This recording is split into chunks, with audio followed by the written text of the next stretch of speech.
Considérons l'aspect qu'avaient les 4 faces de chérubins mentionnés dans Ézéchiel. La première face, celle de l'homme, nous rappelle que le Seigneur Jésus devint un homme. Lui qui était roi des rois fut crucifié dans la faiblesse pour nous. Et nous devons nous humilier et apprendre de lui l'humilité. Qui sommes-nous pour nous glorifier de nos propres œuvres? Non, la croix de Christ doit travailler de plus en plus profondément en nous, afin de nous rendre véritablement humbles. C'est la seule façon d'être identifié avec le dessein de Dieu.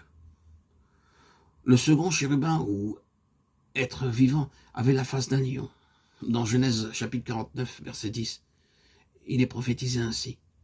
Le sceptre ne s'éloignera pas de Juda, ni un législateur d'entre ses pieds, jusqu'à ce que le Shiloh vienne.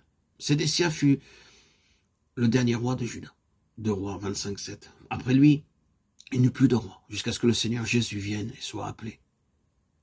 Le lion de la tribu de Juda, Apocalypse 5, 5, il vint comme le lion, le véritable roi de Dieu. Tous les rois qui ont régné sur la maison de Juda ont failli, mais le Seigneur Jésus, le véritable roi de justice, est venu pour régner. Maintenant, son royaume va venir sur terre.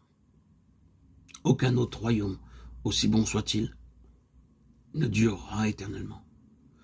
Nous ne pouvons pas mettre notre espoir dans les royaumes terrestres, mais nous croyons au retour du roi des rois, le Seigneur Jésus-Christ. Il doit venir pour régner et apporter la véritable paix sur la terre. Soyons prêts pour cela.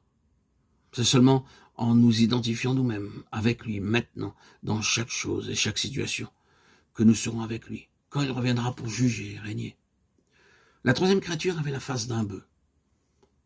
Le bœuf était utilisé par les Lévites comme offrande consumée par le feu pour le péché, ou comme offrande de paix.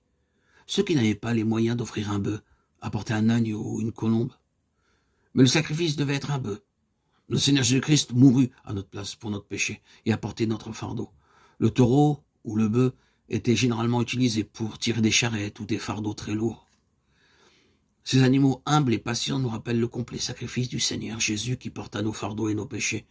Nous ne pourrons pas porter nos propres fardeaux, mais il le peut si nous le laissons faire. Si vous essayez encore de porter vos fardeaux, peine et trouble, priez et continuez de prier jusqu'à ce que le fardeau soit placé sur lui. Vous vous trouverez alors fortifié parce que vous recevrez de lui. Il offre le repos pour le fardeau le plus lourd. Mais cela vient seulement lorsque nous lui remettons nos soucis. Il peut être touché par nos infirmités, car il a connu toutes les épreuves lors de son séjour sur la terre.